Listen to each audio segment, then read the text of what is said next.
Hey, yo, this is a new episode of the All Time Podcast. Listen to these guys, they're awesome.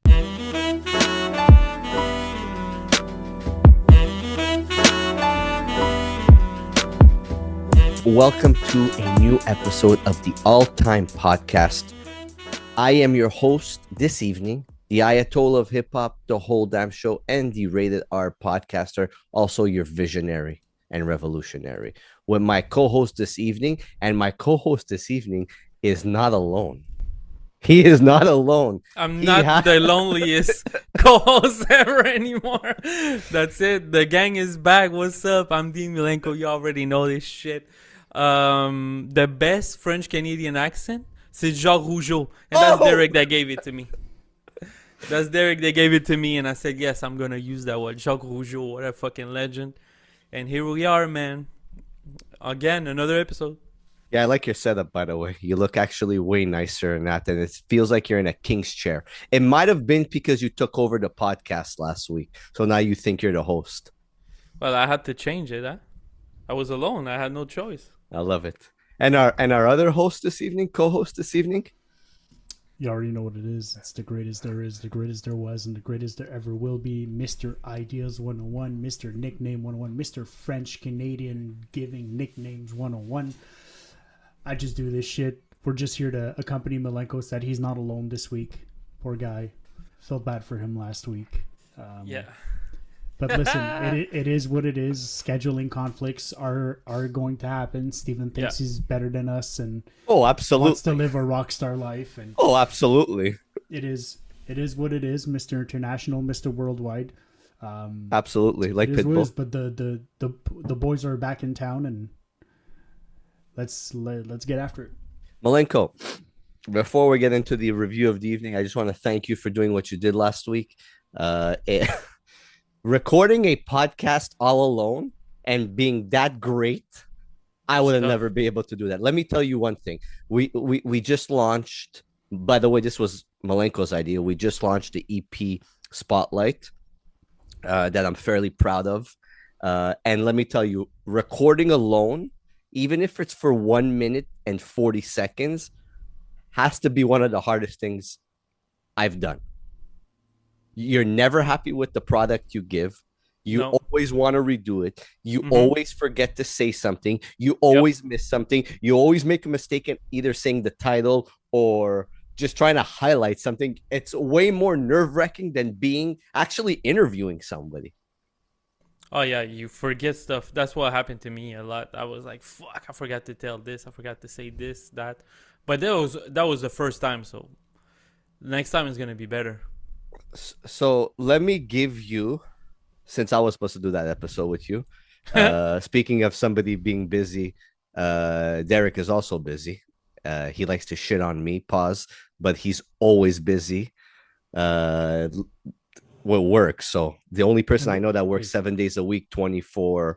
And then behind the scenes, I admit my faults. I admit all of it. Trust me, I would do a lot more if I wasn't alone at work. That's for sure. Hopefully, bigger, better things to come in 2026. So we'll see what that brings. So, J. Cole, the off season. Not today's review, by the way. My note for that album, Milenko, not the off season. What is it called? The Fall Off.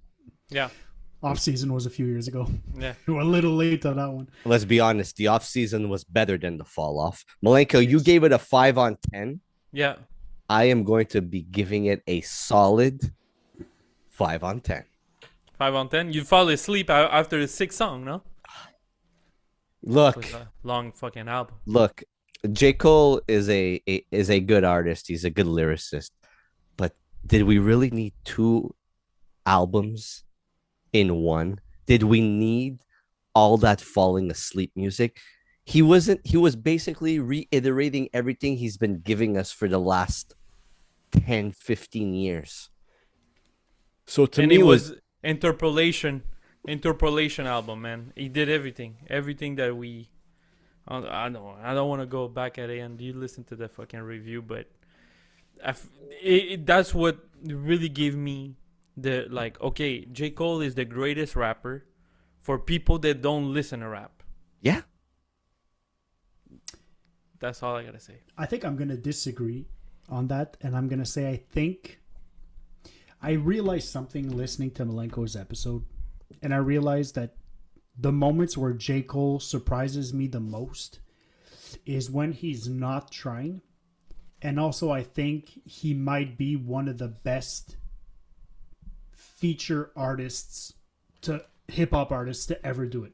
He's really good on Whenever features. he gives you a full project, it's a little bit like King Los. I think King Los is one of the best lyricists, one of the best pure rappers to ever do this.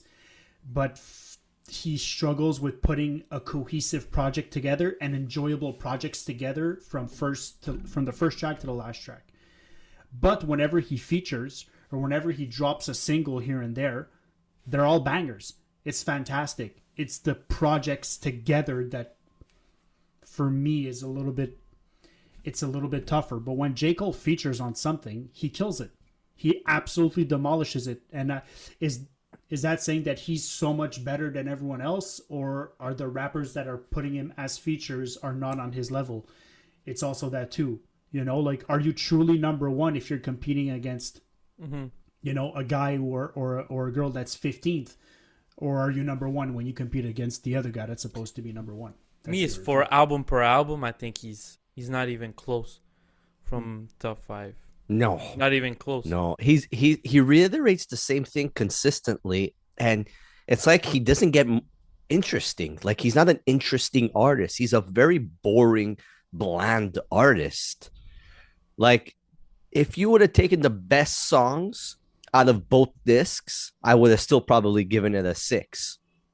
Like, I wouldn't have gone higher. There's nothing exciting about it. There's nothing like extravagant about it. Like, what do people at the shows do? Do they sit down the whole show? Do they fall asleep at the show? Dude, we miss Steven. I'll listen.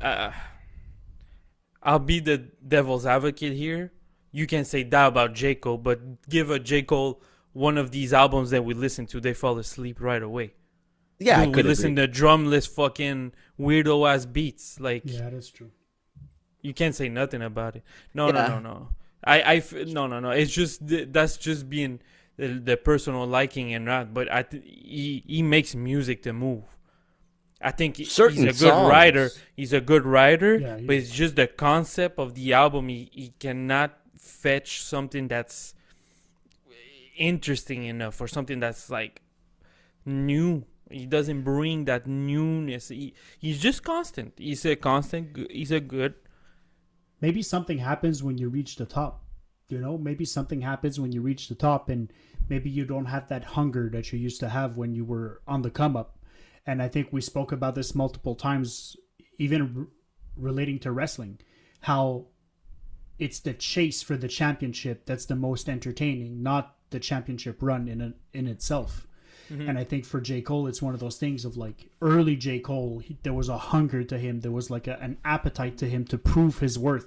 And now that he's done it, and rightfully so, I mean, he's really good at what he does. But now that he's done it, I feel like he's maybe that hunger is taking a little bit more of a back foot to the wisdom and the experience that he has. And I think we might be missing that hunger because in the world that the space that we live in, doing this podcast, we live in a space where a lot of these underground rappers are hungry. Like, it's a dog-eat-dog kind of world. They approach most of their projects with that hunger and that passion. And then whenever we go into more of the mainstream things, maybe sometimes that hunger is missing a little bit because everyone gets a big piece of that pie. And that pie is pretty big. So yeah. But yeah, I think it's just concept-wise, he has difficulty of fetching something that's interesting out of the box. That's for me. That's why a 2-hour album was a lot to digest, and I listened to that shit like 15 times. Fuck! No wonder you did the episode. I needed to do it, dude. I scheduled my whole week. I think I said it on I scheduled my whole week for that listen of the album and be prepared. And An hour and 49 minutes of music in 2026 to me is too long. But anyways, 5 on 10. Let's move forward for the reason why we're here this evening, and that is to give you a review, to give our thoughts on the new Ransom, Boldy James, completely produced by Nicholas Craven, Salvation for the Wicked. Coming in at 7 songs, 21 minutes. And I did something wrong. A J. Cole intro. That's just the J. Cole intro, right? I did something wrong when Yes. when the album came out. Yes. For some odd reason, I looked at the time of it, and I looked at how many songs there was, and that threw me off right away. And the reason why I did that is because Ransom and Nicholas Craven usually give us very short bodies of work. And knowing that there was an addition to it where Boldy James and Nick Craven gave us 10 songs, 11 songs, and a lengthier album, I was expecting more of a lengthier album right off the bat. So I went in very negative.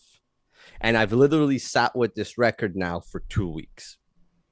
And just now on the 2-week mark, am I really getting accustomed with the record and enjoying the record more than I did when it came out.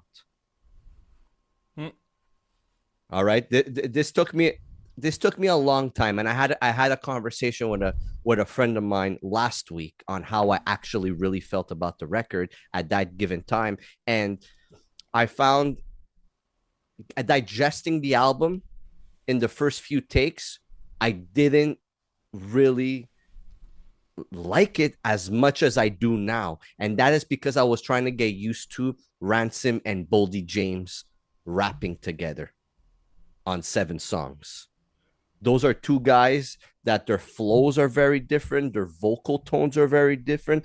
The way they rap is very different. Their lyrics are very different. So I was trying to get used to the way they combine, the combination, the tag team of it. The one thing on this record, though, to me, that sticks out from beginning to end, from first few listens to now, is Nicholas Craven's production. I have to say, I love Nicholas Craven's production. I love that he's going into different kind of styles of beats. It's not always the drumless. It's not always the heavy samples. I love the first song, Sinners, where Boldy James opens up the album with like a simple but inviting yet thrilling type of beat, almost like laying out the red carpet for Ransom to come and do his thing. If there's a song that sticks out to me on this record, is Sinners, and it's because of how Ransom just completely annihilates everything on here. You see, it's funny how you would criticize J. Cole about what you just said, but you like a song like Sinners. I think it's because I'm more comfortable with rappers like this on certain beats like that. Yeah, but those crowds, we've been at those shows. A crowd listening to that song live. Do you know how that would be? That's 30-year-old looking at 2 guys rapping, not moving. That's true. That's what it is. That's true. That's exactly what I'm gonna say to you. You see, you like Sinners, but you'd give Sinners to a J. Cole fan, they will fucking lose their mind. They will not understand it. That's true. They will not understand it. I'm not disagreeing, but I also think like music like this might be for an older. It is an older age group. Of right? course. Like, of course. They won't understand the lyrics either, like the rhyming and all that. Like, I find that when Ransom raps, like there's a lot more knowledge behind what he's saying. He's giving us a lot more game, especially in a song like Sinners. Yeah, I think fucking Ransom is like the tapas of fucking rap, man. He's like the fucking 5-star Michelin fucking restaurant of rap. Is done for me. Like, the guy, you know, when you go to a 5-star restaurant, look at Derek, I got him. I love when I get him. The fact that Malenko says Michelin 5-star tapas. Tapas from Malenko's No, but 5-star Michelin level. No. But meaning like, dude, he never gives you a lot. Never. He never gives you like, you need to be content with a fucking plate with 3 bites on it. You need to. And it's been how many records now that I always have the same thing with Ransom, bro. Always. It's good. He's probably one of the elite rappers, but 7 songs, and it's a collab album, so you don't get all the verses. So, dude, when you sit at a restaurant and you get 45 plates, but they're all 1 bites, it's still 1 bite. You don't go to those restaurants often. I like going to the burger joint when they give you, for $25, you get the big burger with the fries, with the extra sauce. That's what we eat more often. That's what I like to go to back. You know what I mean? So, and you gain weight quicker, but continue. And that's exact. And then it's been 2 reviews that I compared to food. So, that's exactly, when I heard this, I was like, yep, that's exactly it. He's like going to that fancy restaurant and getting the little small bites. And you know what? You might be hungry after, but it was quality food. You know, it was quality food. Are you going to go back? I don't know. It cost me a lot and I didn't get much. So that's all. That's my review. That's my review. I like the beats. It's 7 songs. A bit, again, Sinners. We start the underground album with the drumless. I get that an intro of an album needs to be like slower and bring it to you, but I would really enjoy one day if a fucking underground album started with a banger and straight music. No movies, no movie, no cut, no phone call, no talking. Start with a banger. Why not start this album with Forgiveness right away and give me Sinners later? You know what? I'm not gonna disagree with you, because Forgiveness, it's a banger. that guitar, those drums. Yeah, and it always is. It becomes like a. And listen, I don't know nothing about album structure, okay? But at the end of the day, there's a formula on underground that's been repeated. It's like that's exactly what, when I first heard Sinners, I'm like, okay, the second one is gonna be. Then we're gonna shift for the banger. And it's a 7 song, so you don't have to introduce me to nothing. Just go straight to the hit. So you're saying you like Forgiveness more than Sinners in terms of a 100%. track, and that's 100%. because of, and I know because of Nick Craven using guitar on here and drums. Yeah. And replay value, you don't put Sinners on a playlist, and you don't go back to an album just for Sinners. No, but it's an intro to an album. But I get your point, what you're saying. You get what I'm saying? Yeah.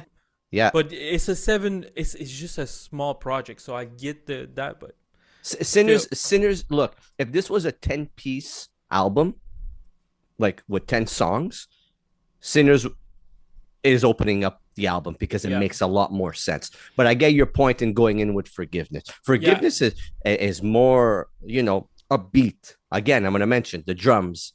I love that there's a lot of snare drum on here.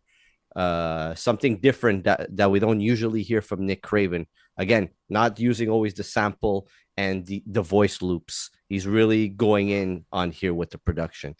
You go on song 3, Collection Plates, featuring Young Chris. Something that at the first few listens I didn't think was fitting correctly, but now I think it fits well. Right? It's a different flow. It's a different voice. You have 3 guys on here that sound totally different from each other. This is more of a feel-good type of Nicholas Craven beat. Mm-hmm. Right? Offerings. You get the it's like that middle of the pack type of beat. Them going back and forth. Offering? Yeah. Yeah, Offering, you know what, maybe it sounds, because of those synths and the chords in the background, it gave me It gave me like if I was playing a game in PS2, like the menus of a PS2, like Max Payne type of fucking song. Like I don't know. That's all I envisioned when I listened to that song. And it's a pretty different beat for a Nicholas Craven beat. But that's why I said at the beginning of here, the thing that stood out to me the most, it was the beats, was the productions. Okay. Field of Nightmares featuring OT the Real. If you remove OT the Real verse, Quoi? if you remove the OT the Real verse, I'm okay with it. I'm okay with it. I'm still, if there's one thing on the record, you guys, I don't get it. I don't know if it's maybe the synchronizing of the vocals or something. Hey, old man, you need some He's still saying earpieces. some bullshit. Look, I thought Boldy James and Ransom did an amazing job on here. I thought they did an amazing job on here. I love the saxophone, the tumbling drums, like almost like a marching back and forth type of beat. Look, OT the Real did his thing on here. But I don't think it was needed. It's not a featuring that stands out to me. On my notes here, one of the first thing about the album that I wrote, OT the Real killed the whole fucking verse, the whole song. Pattern is crazy. That's what I wrote. I killed the whole song. Pattern is crazy. Probably top 2 best verse of the album. What the fuck? I think he did better than any Boldy James verse. Yeah, because Boldy James gives us the same thing all the time. It's very monotone. No. I think lyric wise, content wise, flow wise, OT the Real had the second best verse on here. I think the best verse goes to Ransom, but I want to hear Derek, because Derek was the first person to give me the eyes and walk off the episode. Listen, so I'm not. Let's just stick to what Field of Nightmares is. I'm not going to touch the rest of the album. I'll say that on my final thoughts. OT the Real absolutely killed. He absolutely murdered that song, and it's something that's especially rare on any song where Ransom is. Ransom typically is that guy that if he's a feature somewhere, I'm sorry to say, but he's going to make whatever artist he's featuring on look like a child. That's what Ransom does. Ransom features on tracks and he schools everyone. And in this, I feel like OT the Real schooled everyone. It's the first moment in the album where something happens and I'm like, it makes my ears perk up. I'm like, oh shit, what the fuck's going on here? Energy, like he brings that energy, life, that energy, that hunger, that passion. Well, with his vocal tone does that. everything. Everything. But I always say this. Shoot him quick like the buzzer beater. Come on. Yeah. And I always say this. Rap is not just about the lyrics. It's not just about the flow. It's not just about the cadence. It's not just about the rhythm, the pattern. It's about the performance that I'm able to detect listening to an album. I can watch acting on TV, in a movie, in a TV show, and not even listen to what they're saying. I could just watch an actor perform, and I could tell when they're in the zone and when I'm captivated. When I listen to a project like this, I want someone, especially on a feature, that captivates by their performance. I don't care if you're monotone. I don't care if you rap about the same shit. Can you perform? Can you give me a performance in what you're doing? And that for me goes a long way in terms of me actually listening and paying attention to what you're saying. Mm-hmm, mm-hmm. And OT the Real, for me, this is the point in the album where at first I listened to the first 4 songs, absolutely didn't do anything for me whatsoever. And Field of Nightmares, whenever OT the Real comes on, that's when my ears perk up. Or like, oh, finally, like this album it's coming to life. Like I at first I was like, this album is a little bit dull, it's a little bit boring. And then whenever OT the Real did his thing, that's when I was like, oh shit, here we go. Like hopefully the rest of the album picks up from there. So for you saying that you felt like you didn't need that OT to real feature, I genuinely felt like this project would have been, I would have fell asleep on this project had I not had that feature to wake me up. That's how I feel about it. We're gonna move on after the comment I'm gonna make, and you both bring up real good points. If this was a tense look, I don't like a lot of featurings on a 6-7 track record. I don't, because especially when you're giving me a project that has Ransom and Boldy James, I want to hear just those two and what those two could give me. If this was 10 songs, 11 songs, I think I would have appreciated the OT the real featuring a lot more. I would have probably appreciated the young Chris featuring a lot more.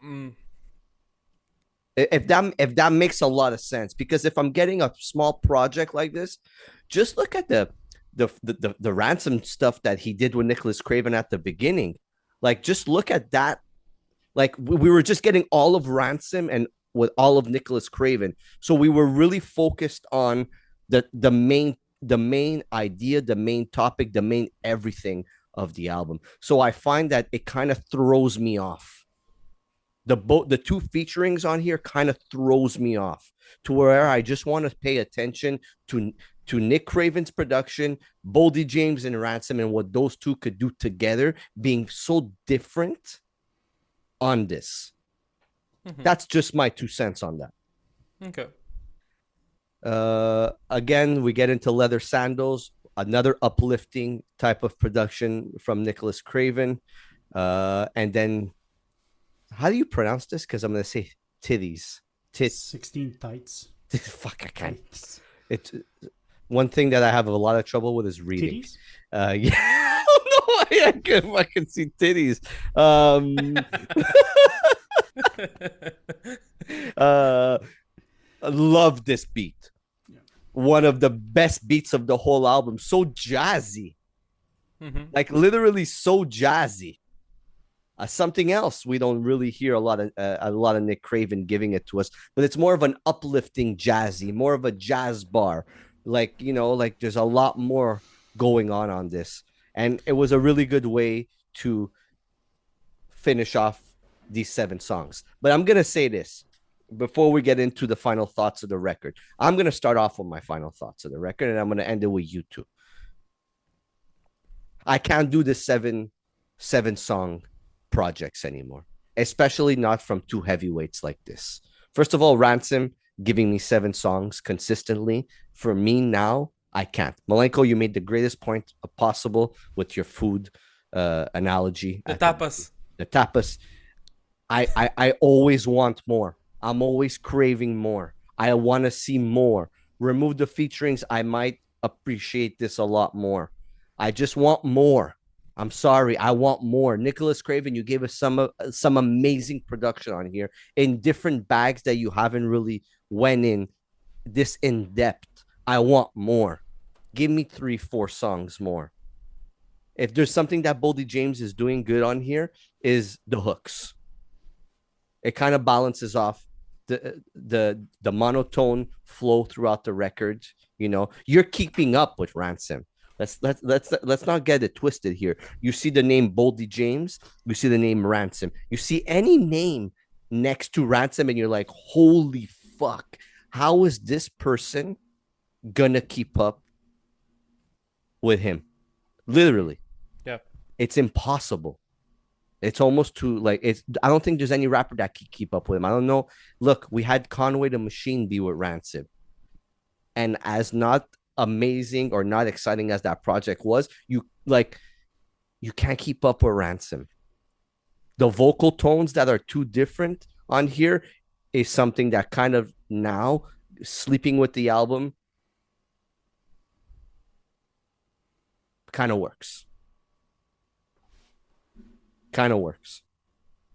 My favorite songs on here are Sinners, because it gives me literally what the album cover is. That whole Armageddon with fucking asteroids flying into the Roman Empire. Love that. Nicholas Craven, the beats are a 9 on 10 on here. But I want a lot more to record. I need more tracks. I need the featurings to fit more. Not saying this is not good. It took me a lot more time to really indulge this project. I'm going to give this project a 7 on 10. Malenko? For me, same thing. I didn't really enjoy it at first. It grew on me a little bit more.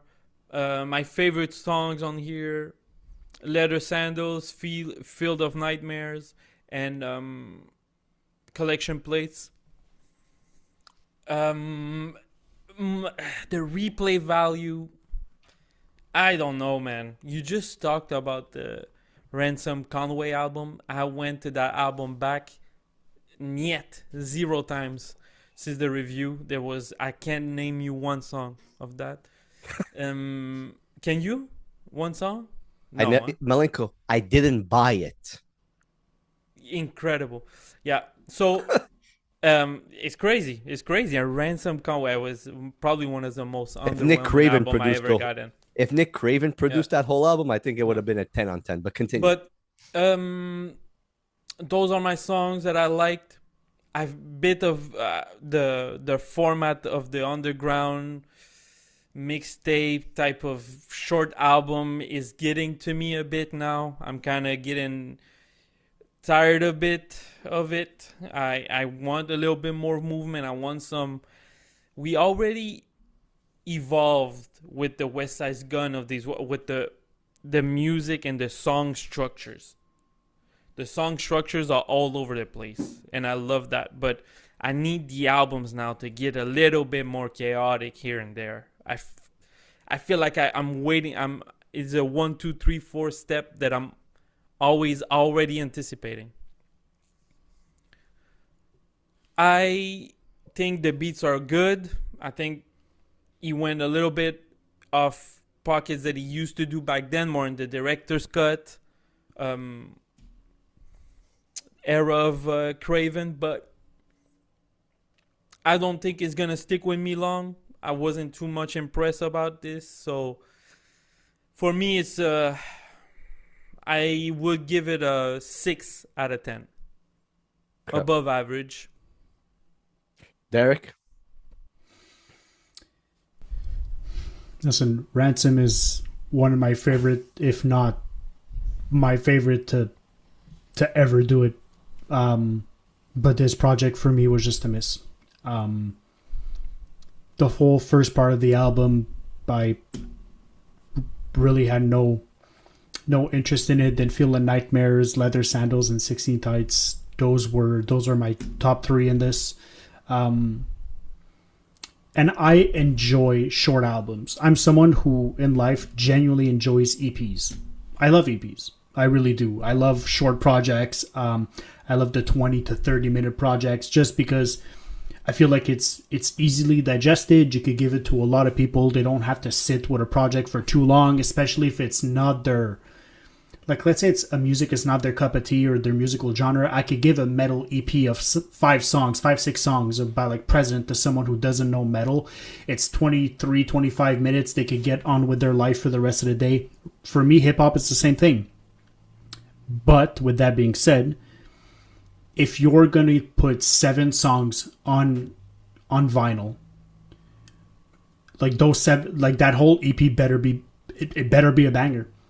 I don't mind the sort of journey that an album brings you on, like a genuine album, like 12, 13 songs, the whole up, the down, the roller coaster, the swinging emotions and the structure of it. But 7 songs, I expect 1 to 7 to be banger after banger after banger after banger, because you're releasing 7 songs. I think 4 of those songs, 4 of those songs are under 2 minutes. Or at the 2 minute mark, I should say. 2 minutes, 3 minutes, and then you have 1 at 4:30, 1 at 3 minutes, and then like 2 around like the 3:10, 3:05 mark. I expect all those songs to be bangers. If there's a 2 minutes and 36 second song, it better not be boring.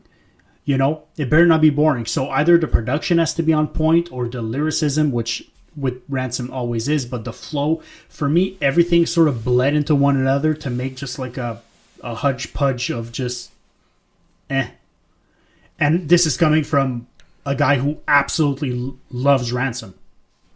Yeah. So for me, this just didn't do it for me. And yeah, I guess I was expecting more when the cover is with that like cover, like, you know, Greek shit's gonna fire. explode. Like, Yeah. I'm expecting hunger. I'm expecting destruction. I'm expecting just like genuine like hunger, and I just didn't get it. So for that reason, this is gonna get a 5 on 10 for me.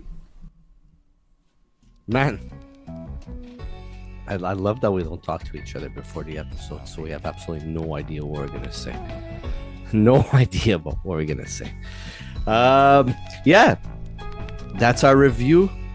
That's our review for this Ransom, Boldy James, and Nicholas Craven record, Salvation for the Wicked. Boys, we'll be seeing each other for a new episode very, very soon. And on that note, if you haven't liked and subscribed, please like and subscribe. Press that button. We got a whole bunch of segments going on, a whole bunch of things coming. The EP Spotlight, thanks to Malenko for that great idea. We are going to be highlighting all kinds of EPs and albums that we do not have the opportunity to review, things that we picked on our own that we want to let you people know that you need to check out. So please, weekly, we will be dropping those anytime during the week after the episodes are out. Boys, see each other soon. The All Time Boys are out of here. Peace. Peace. Baby.